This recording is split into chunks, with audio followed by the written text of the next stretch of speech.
नमस्कार, जनप्रवास सुपरफास्ट में आपका स्वागत है। मैं हूं हेमेंद्र सिंह। एक नजर डालते हैं आज की सुर्खियों पर। करनाल में पुलिस ने बब्बर खालसा के 4 दहशतगर्दों को किया गिरफ्तार। भारी मात्रा में हथियार और विस्फोटक बरामद। पाकिस्तान से जुड़े तार। दहशतगर्दों को बॉर्डर पार ड्रोन से पहुंचाए जा रहे थे हथियार। बड़ी वारदात को अंजाम देने की फिराक में थे चारों आतंकी।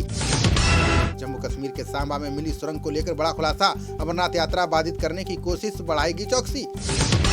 2 दिन की यात्रा पर मिजोरम के आइजोल पहुंचे राष्ट्रपति रामनाथ कोविंद। मिजोरम विश्वविद्यालय के दीक्षांत समारोह में होंगे शामिल। लू और मानसून सीजन को लेकर पीएम मोदी की बैठक आज। शीर्ष अधिकारियों के साथ तैयारियों की करेंगे समीक्षा। राजनाथ सिंह ने सफल यात्रा के लिए पीएम मोदी को दी बधाई। कहा, जर्मनी, डेनमार्क और फ्रांस से भारत का रिश्ता होगा मजबूत। आतंकवाद और हिंद प्रशांत क्षेत्र की चुनौतियों से निपटेंगे भारत फ्रांस। चीन की वजह से उत्पन्न चुनौतियों का एकजुट होकर करेंगे सामना। फ्रांस ने सुरक्षा परिषद में भारत की स्थायी सदस्यता का किया समर्थन। दोनों देशों ने जलवायु परिवर्तन से निपटने की जताई प्रतिबद्धता। पश्चिम बंगाल यात्रा के दौरान हरिदासपुर पहुंचे गृहमंत्री अमित शाह। तैरती सीमा चौकी पर बोट एम्बुलेंस को दिखाई हरी झंडी। अमित शाह ने फ्लोटिंग सीमा चौकियों का भी किया उद्घाटन। कहा, देश की सुरक्षा को अभेद्य बनाना मोदी सरकार का लक्ष्य। हनुमान चालीसा विवाद में 13वें दिन जेल से बाहर आए राणा दंपत्ति। मुंबई की बोरीवली कोर्ट ने जारी किया रिहाई का आदेश। जेल से रिहाई के बाद लीलावती अस्पताल पहुंची नवनीत राणा। निर्दलीय सांसद का कराया जाएगा मेडिकल चेकअप। नवनीत राणा जाति प्रमाण पत्र मामले में जुलाई में होगी सुनवाई। राणा ने सुप्रीम कोर्ट में बंबई हाई कोर्ट के फैसले को दी है चुनौती। लखनऊ के अमीनाबाद भू माफियाओं पर सरकार का शिकंजा। अवैध रूप से खड़े कॉम्प्लेक्स पर चला शासन का बुलडोजर। सीएम योगी ने हरिद्वार में भागीरथी पर्यटक आवास का किया लोकार्पण। इस दौरान मुख्यमंत्री पुष्कर धामी सहित कई दिग्गज नेता रहे मौजूद।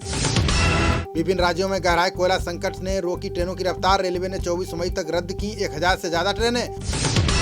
सुप्रीम कोर्ट में राष्ट्रद्रोह कानून को चुनौती की अर्जी पर की सुनवाई। शीर्ष अदालत ने जवाब के लिए केंद्र को 9 मई तक दिया समय। एजी ने राष्ट्रद्रोह कानून को लेकर गाइडलाइन की बताई जरूरत। साथ ही हनुमान चालीसा पढ़ने पर गिरफ्तारी का किया जिक्र।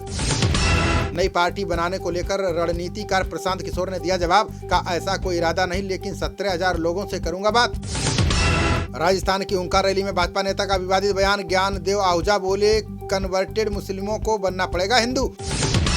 श्रीलंका की मदद करेंगे तमिलनाडु में सत्तारूढ़ दल के सांसद। एक माह का वेतन मुख्यमंत्री राहत कोष में करेंगे दान। नवजोत सिंह सिद्धू पर कार्रवाई को लेकर कांग्रेस ने बुलाई बैठक। पार्टी विरोधी गतिविधियों के खिलाफ लिया जा सकता है बड़ा एक्शन।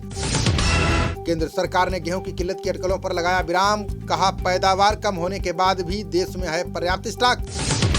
छत्तीसगढ़ के रायपुर में हवा भरते समय टायर हुआ ब्लास्ट। 10 फीट हवा में उछले 2 लोग, गिरने से मौके पर गई जान। अफगानिस्तान में तालिबान के शासन में महिलाओं पर एक और सितम। काबुल और दूसरे प्रांतों में ड्राइविंग लाइसेंस जारी न करने का फरमान। ममता ने अन्य राज्यों से बंगाल की कानून व्यवस्था को बताया बेहतर। बोली, यूपी में न्याय मांगने जाओ तो पीड़ित को ही बना देते हैं आरोपी। महाराष्ट्र के डिप्टी सीएम अजित पवार की राज ठाकरे को चेतावनी। का अल्टीमेटम से नहीं, कानून से चलेगी सरकार। चीन में संघाई के बाद बीजिंग के कई इलाकों में लॉकडाउन जैसे हालात। कोरोना के चलते मेट्रो, स्कूल, रेस्टोरेंट और फैक्ट्रियों पर लगा ताला। खरगोन दंगों को लेकर भाजपा सांसद गजेंद्र पटेल का भड़काऊ भाषण। कहा, रक्षा के लिए हथियार उठाओ, घरों में शास्त्र के साथ रखो शस्त्र। छत्तीसगढ़ के मुख्यमंत्री भूपेश बघेल ने किया बड़ा ऐलान। का 10वीं 12वीं के टॉपर्स को हेलीकॉप्टर राइड कराएगी सरकार। शाहीन बाग में अतिक्रमण विरोधी अभियान शुक्रवार तक स्थगित। पर्याप्त पुलिस बल नहीं मिल पाने के कारण लिया गया फैसला। दिल्ली में फ्री बिजली सब्सिडी पर पलटे अरविंद केजरीवाल। बोले, अक्टूबर से सब्सिडी लेने के लिए चुनना होगा विकल्प। दिल्ली कैबिनेट ने पारित की नई स्टार्टअप नीति। युवाओं को लिटरल और ब्याज मुक्त दिया जाएगा लोन। मुंबई पुलिस ने वाहन निर्माता कंपनियों से किया अनुरोध। का ध्वनि प्रदूषण रोकने के लिए कम रखें हॉर्न की आवाज। पत्रकार के साथ मारपीट करने के मामले में सलमान खान को राहत। बंबई हाईकोर्ट ने 13 जून तक बढ़ाई समन पर रोक की अवधि। अशोक गहलोत ने धर्म और जाति की राजनीति को बताया खतरनाक। बोले, रामनवमी पर 7 राज्यों में हुए दंगों की निष्पक्ष कराई जाए जांच। स्टालिन ने चेन्नई को हज रवानगी केंद्र बनाने का दोहराया संकल्प। बोले, राज्य सरकार के प्रस्ताव पर केंद्र ने दिया है आश्वासन। परिसीमन आयोग ने जम्मू कश्मीर को लेकर जारी की अंतिम रिपोर्ट। कश्मीरी पंडितों के लिए 2 सीटें आरक्षित। जम्मू में बढ़ेंगी 6 सीटें। जिग्नेश मेवाड़ी को अदालत ने सुनाई 3 महीने की जेल की सजा। 2017 में बिना इजाजत रैली निकालने पर प्रशासन ने दर्ज किया था केस। राजस्थान के भीलवाड़ा जिले में मोबाइल इंटरनेट सेवाएं निलंबित। संगानेर कस्बे में नकाबपोश लोगों ने 2 युवकों पर किया था हमला। निर्माण क्षेत्र की कंपनी L&T को मिला बुलेट ट्रेन का बड़ा ठेका। मुंबई अहमदाबाद के बीच 116 किलोमीटर का बनेगा हाई स्पीड मार्ग।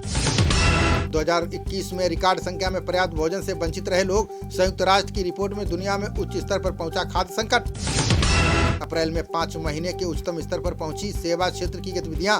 रोजगार के नए सिरे से वृद्धि होने के बाद सेवा क्षेत्र में आया सुधार। यमुना प्राधिकरण ने बुलडोजर चलाकर 50 बीघा जमीन से हटाया कब्जा। अंतर्राष्ट्रीय हवाई अड्डा के किनारे अवैध कॉलोनी काट रहे थे भूमाफिया। 33 अंक बढ़कर 55,702 अंक पर बंद हुआ सेंसेक्स। 5 अंक की नाम मात्र तेजी के साथ 16,682 अंक पर पहुंचा निफ्टी। केंद्रीय मंत्री दानवे ने ब्राह्मण चेहरे को सीएम बनाने की जताई इच्छा। अजित पवार बोले 145 विधायकों का नेता किन्नर भी बन सकता है सीएम। पीएसआई भर्ती घोटाले में कर्नाटक सीएम ने मंत्री का किया बचाव। बोले उच्च शिक्षा मंत्री CNA नारायण के खिलाफ निष्पक्ष जांच जारी। जाने माने मलयालम फिल्म निर्माता सनल कुमार शशिधरन गिरफ्तार। मंजू वारियर ने सोशल मीडिया के जरिए बदनाम करने का लगाया आरोप। न्यूज रियलिटी चेक में खुली बुलंदशहर के प्राथमिक विद्यालयों की पोल। पासू में 1 से 1.5 घंटे तक लेट आते हैं स्कूल के अध्यापक। बिजनौर के PWD गेस्ट हाउस पहुंचे राज्य मंत्री संदीप सिंह। विद्यालय का निरीक्षण कर दिव्यांग जनों को बांटी साइकिल। खबरों का सिलसिला जारी रहेगा, देखते रहिए जनप्रवाद। नमस्कार।